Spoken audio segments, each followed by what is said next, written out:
Voltamos então para a segunda parte da nossa última aula. A gente vai falar nessa segunda parte de RAID. Vamos lá. Bom, primeiro, vamos começar explicando o que vem a ser RAID. RAID é uma sigla que significa Redundant Array of Inexpensive Disks. Então, traduzindo em português, seria um vetor redundante de discos baratos, um array redundante de discos baratos, que é então abreviada como RAID. O RAID, ele usa redundância para tentar melhorar a disponibilidade dos sistemas de armazenamento. Então, a gente falou na primeira parte dessa aula, quer dizer, na verdade, na aula passada, sobre a questão da disponibilidade, que é um dos aspectos importantes dos dispositivos de entrada e saída. E o RAID captura essa redundância através ele usa a redundância para aumentar a disponibilidade dos sistemas computacionais. Bom, quando o RAID foi criado, ele era uma alternativa para grandes discos que eram muito caros. Então, discos de grandes capacidades eram muito caros. Então, o que eles fizeram? Era mais barato você... meio que algumas promoções em supermercado, Você vai no supermercado, isso de vez em quando acontece. É mais barato você comprar discos de capacidade pequena que somados equivalem à capacidade lá de um disco grande. É meio contraintuitivo, porque a gente sempre acha que a embalagem maior sai mais barato. Mas na época, o disco grande era muito caro. Era mais barato você comprar 4 discos pequenos do que um disco grande. Com essa capacidade aqui sendo igual a essa, por exemplo.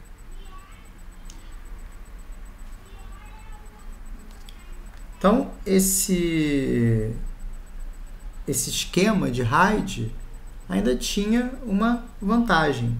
Porque quando a gente substitui um disco grande por muitos discos pequenos, o desempenho acaba melhorando. Porque agora, ao invés de ter, vamos supor que esse disco grande aqui tinha 1, 2, 3, 4, 5, 6 cabeças de leitura e gravação aqui dentro dele. Ao invés de ter 6 cabeças de leitura e gravação, que eu não vou conseguir desenhar aqui como vocês estão bem percebendo, eu posso ter, em cada disco aqui, 4. Só que 4 vezes 4 são 16 cabeças de leitura e gravação. São 10 cabeças de leitura e gravação a mais do que nesse disco. E essas cabeças de leitura e gravação podem ser usadas ou acessadas em paralelo, melhorando o desempenho do sistema como um todo. Com mais cabeças de leitura e gravação, mais eficiente fica o meu sistema, porque eu posso fazer mais operações de entrada e saída simultâneas. Bom, essa redundância que foi criada aí acabou sendo algo necessário, porque com mais discos menores, em geral, eu tinha uma confiabilidade menor do que com poucos discos grandes. Então, com mais discos, a chance de falhar é maior, discos pequenos é maior do que um disco grande falhar. Então, essa redundância foi necessária, quase que um custo extra que foi acrescentado ao sistema. Mas, por outro lado, tendo muitos discos que são pequenos e mais baratos, esse custo da redundância, vamos dizer assim, extra, né, para melhorar a nossa confiabilidade, acaba sendo diluído, né, acaba sendo pequeno em relação ao disco grande. Então, do ponto de vista da confiabilidade, a confiabilidade era mais barata se você construísse esse RAID do que se você eventualmente usasse um disco grande. Bom, a gente tem vários tipos de RAID, né? Um deles talvez nem seja, possa ser dito RAID, porque não tem redundância, né? É um vetor redundante, mas um desses aqui não tem redundância. Mas vamos explicar cada um deles, né? Então, o RAID 0 é um RAID sem redundância. Então, é um esquema em que a gente simplesmente espalha os dados pelos discos. A gente vai colocar, também é chamado de, se não me engano, de stripping. Stripping é o bloquinho que a gente tem de leitura e gravação, em que a gente vai colocar um pedacinho aqui do meu arquivo, outro pedacinho no outro disco, outro pedacinho no outro disco e outro pedacinho no outro disco, para se valer dessas múltiplas cabeças de leitura e gravação que a gente tem à nossa disposição, para que eu possa ler simultaneamente um pedaço aqui, aqui, aqui e aqui. Então, eu conseguiria ler 4 pedaços do arquivo de maneira simultânea, dividindo esse arquivo em pedaços e colocando um pedaço em cada disco. Então, é o esquema chamado stripping. Só que não tem redundância, eu não tenho cópia dos dados. Então, redundância no sentido de ter cópias, de ter mais de uma cópia do dado. Então, esse cara aqui é mais voltado para desempenho. Esse stripping que a gente faz, dividindo os dados por um conjunto de discos, faz com que você consiga acessar os dados de maneira direta ou de maneira simultânea. Do ponto de vista do sistema operacional, tem uma plaquinha aqui que é a controladora do RAID, que vai dar a ilusão de que esse cara aqui é um disco único e grande, o que vai simplificar o gerenciamento do nosso armazenamento e vai melhorar o desempenho. Isso aqui é muito usado em máquinas, pessoal da área de multimídia, de vídeo sob demanda, você tem que dividir os dados entre múltiplos discos para poder conseguir aumentar a vazão aí do seu sistema. Bom, então essa é a primeiro RAID. Bom, se é que a gente pode chamar de RAID, porque esse cara aqui não tem redundância, Então, seria aí uma situação, talvez, de nome equivocado. Mas, enfim, como quase todas as controladoras têm a opção de RAID 0 quando você entra nelas, não sei se vocês já tiveram experiência de entrar numa controladora para escolher o RAID, mas as controladoras quase todas têm RAID 0, então acabou que pegou esse nome aí, mas não tem redundância. Então, o primeiro RAID com R maiúsculo de redundância é o RAID número 1, que é um RAID chamado de mirroring, quer dizer, de espalhamento, espelhamento, melhor dizendo. Então, é um RAID com espelhamento. Então, o que é espelhamento? Cada disco tem exatamente uma cópia espelhada. Então, aqui é a parte da redundância dos dados. Então, aqui tem RAID, aqui tem redundância. Então, cada disco com sua cópia redundante. Eu não vou desenhar. Bom, por isso que eu não queria desenhar, porque está difícil aqui desenhar, mas enfim. Então, cada disco aqui com sua cópia redundante. Se um falha, eu tenho a cópia para entrar no lugar dele. Então, tem um monte de sistema comercial aí que usa esse esquema, que implementa esse esquema de espelhamento. Então, se houve uma falha no acesso a um determinado dado, o sistema simplesmente vai lá no espelho e acessa o conteúdo a partir do espelho para que a gente possa pegar a informação desejada. Bom, existe uma outra técnica que é empregada, ou existem outras técnicas que são empregadas para resolver o problema desse RAID. Você tem uma cópia para cada disco. É muito disco, né? Você tem 4 discos no seu sistema, com dados. Você ter 8 no total, em que 4 são apenas cópia. É muito disco. Então a gente começa a tentar diminuir isso nos outros RAIDs. Tem um aqui que não é muito usado, mas está aqui por questões talvez históricas, que é o RAID 2, que usa um esquema de detecção e correção de erro, que é mais comumente utilizado com memórias. Né? É o esquema de Hamming, se não me engano. Né? Então você usa alguns bits de paridade, alguns caras de paridade e guarda uma quantidade menor de dados nos discos para você ter a possibilidade de detectar um erro. Olha, olhando esses discos aqui e olhando os discos de paridade, eu sei que tem um dado aqui que está errado. Dependendo do número de erros que aconteceram, você consegue corrigir também o erro. Mas o esquema que ele usa, não que esteja errado, né, não tem nada errado nele, é que ainda assim, né, você acaba gastando muitos discos de paridade. Você diminui, mas não diminui tanto. E do ponto de vista do desempenho, é um custo um pouco elevado esses cálculos aqui. Então acaba não sendo tão usado. Diferentemente desses dois RAIDs aqui, ou dos RAIDs que vem na sequência. Né? O RAID 3 e o RAID 4, eles são, aliás, o RAID 3, o 4 e o 5 são muito parecidos. Ele tem pequenas mudanças de um para o outro. Né? Vou mostrar o RAID 3 aqui para vocês terem uma ideia de como é que funciona. Bom, primeira coisa, todos os RAIDs, o 3, o 4 e o 5, você usa o equivalente a um disco de paridade. Eu digo equivalente por causa do RAID 5, mas você usaria um disco para paridade. No caso do RAID 3 e do RAID 4, esse disco é o disco de paridade.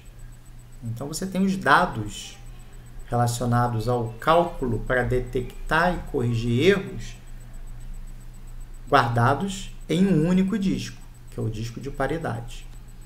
O que muda do RAID 3 para o RAID 4 é a forma como essa paridade é calculada. Aqui está o RAID... De vez em quando ele falha, né? Aqui o RAID 3, aqui o RAID 4. No RAID 3, o que a gente faz? Vamos supor que eu tenho lá no disco 0, eu tenho dado 0. Aqui eu tenho dado 1, dado 2 e dado 3. E aqui é a paridade desses dados. O que é paridade? É uma conta que a gente faz aqui com esses dados. Aqui eu coloco o resultado dessa conta.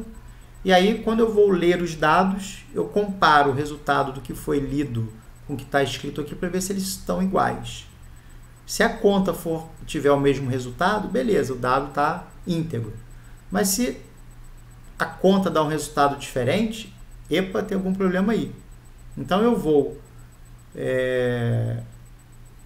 detectar, né, com o uso dessa paridade, qual desses caras aqui está errado. Qual desses foi modificado, teve seu valor mudado no disco. E eventualmente eu corrijo, né, dependendo de quantos erros aconteceram, além de detectar, sei lá, que o dado 1 está errado, eu ainda consigo corrigir esse dado 1 para o valor original dele. Então é o mesmo princípio aqui do RAID 2, né? Detectar e corrigir erros. Mas vamos supor que eu queira agora modificar esse dado aqui. Minha aplicação resolveu escrever um novo D0 linha aqui, para substituir o D0. Então como é que funciona no RAID 3? Para calcular a nova paridade, eu vou ter que pegar o novo dado, ler do disco 1 o dado 1, ler o dado 2 do disco 2, ler o dado 3 do disco 3. Eu faço uma operação, que nesse caso aqui é um ou exclusivo, e escrevo a nova paridade no disco de paridade. Então, observem que eu fiz 1, 2, 3 leituras e uma escrita. Fiz 4 operações. 3 leituras e uma escrita para calcular, aliás, 5 escritas, né? Porque tem a escrita do dado propriamente dito aqui, né? Então, para fazer uma escrita, eu tive que fazer 1, 2, 3 leituras e mais uma segunda escrita. Então, foram 2 escritas e 3 leituras. Bom, já está aqui, né? Primeira escrita, segunda escrita, terceira escrita. A quarta é uma operação de uma leitura, 2 leituras, 3 leituras. A quarta, uma operação de escrita. A quinta, uma operação de escrita da paridade. No RAID 4, o que muda é a forma como essa paridade é calculada. O que eu faço? Eu faço uma leitura do D0, do dado original, e comparo, né, com o exclusivo com o novo D0, o novo dado. Faço uma operação. Leio a paridade antiga e faço um ou exclusivo do resultado dessa operação com essa paridade para gerar uma nova escrita. Então, eu troco 1, 2, 3 operações de leitura por 1, 2 operações de leitura. Eu reduzo o número de operações de leitura. A escrita na paridade não tem jeito, né? Se eu tenho um novo dado, eu tenho que escrever uma nova paridade.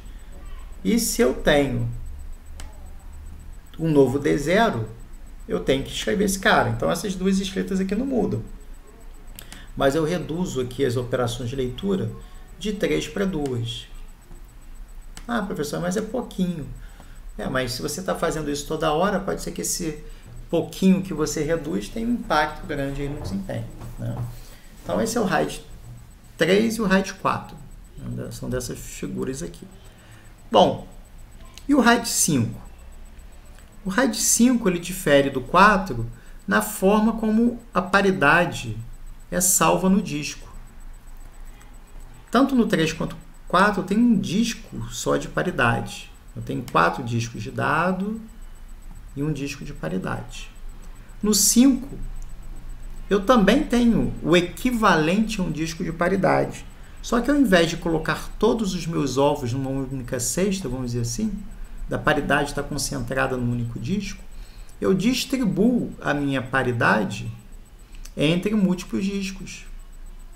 Então, no caso do RAID 4, todas as paridades estão num disco só. No caso do RAID 5, eu tenho dados e paridades misturados. Não tem um disco de paridade. Eu tenho discos com dados e com paridades. Eu vou espalhando esses caras pelos discos. Bom, e o RAID 6? Faltou falar do RAID 6 aqui. O RAID 6, ele é um RAID em que a gente aumenta a nossa paridade. A gente, ao invés de usar uma única paridade, a gente usa o equivalente, aqui de novo, a 2 discos de paridade, ao invés de um único disco de paridade, para aumentar a confiabilidade do nosso sistema, né? Bom, esses esquemas aqui anteriores, né, baseados em paridade, quer dizer, qualquer esquema baseado em paridade, ele protege, geralmente, contra uma única falha. Se acontecer do D0 e o D1 falharem de maneira simultânea, às vezes eu não consigo detectar a falha, dependendo aí das falhas que aconteceram, ou às vezes eu até consigo detectar, mas eu não consigo corrigir. Então, geralmente, os esquemas baseados em paridade, eles protegem contra uma única falha. Se não for suficiente para mim essa única falha, eu não quero corrigir só a situação que o D0 falha, eu quero corrigir que o D0 e o D1 falhem, Então eu quero detectar e corrigir mais de uma falha, então eu posso ter mais discos de paridade. Aqui eu coloquei 2, mas eventualmente poderiam até ser mais discos de paridade, para ter um segundo cálculo sobre os dados e uma segunda verificação de informações. Então, com esse segundo cálculo e com esse segundo disco, eu consigo recuperar uma segunda falha. Então, se o D0 e o D1 falhassem, com esse RAID D6, eu conseguiria localizar, detectar e corrigir a segunda falha. Então, o custo que eu vou ter a mais para poder fazer isso é mais espaço de armazenamento. Então, eu vou ter que ter mais redundância. Lá na modelagem, a gente trabalha com RAID, lá no cluster que a gente tem, com RAID que a gente chama 60. O que é o 60? Eu tenho mais paridades, porque, enfim, a gente está mais sujeitos aqui no Brasil, talvez, a flutuações na nossa eletricidade, toda hora falta luz na universidade, enfim, a gente tem umas variações grandes aí de picos de energia, como o pessoal chama, que podem afetar o disco. Então, como a gente está mais sujeito a isso, eu optei por trabalhar com RAID 6 lá, tendo mais discos para redundância. Mas, para não perder desempenho, já que o cluster é um sistema de alto desempenho, você precisa atender às demandas do usuário lá por acesso aos dados em disco, eu replico. Eu uso um esquema seria esse 0 aqui, de replicar. Então, eu tenho discos replicados, vamos dizer assim, esse conjunto de discos aqui, eles estão replicados para que eu possa acessá-los também de maneira paralela. Então, eu tenho mais possibilidades de acesso aí paralelo. Então, não sei se o nome 60 seria o mais adequado, mas é o que a gente usa lá, para se referir. Bom, então acho que é isso que eu tinha para falar para vocês aqui em relação a RAID. E daqui a pouquinho, então, a gente volta com a última parte dessa aula, em que a gente vai falar de falácias e armadilhas relacionadas à entrada e saída.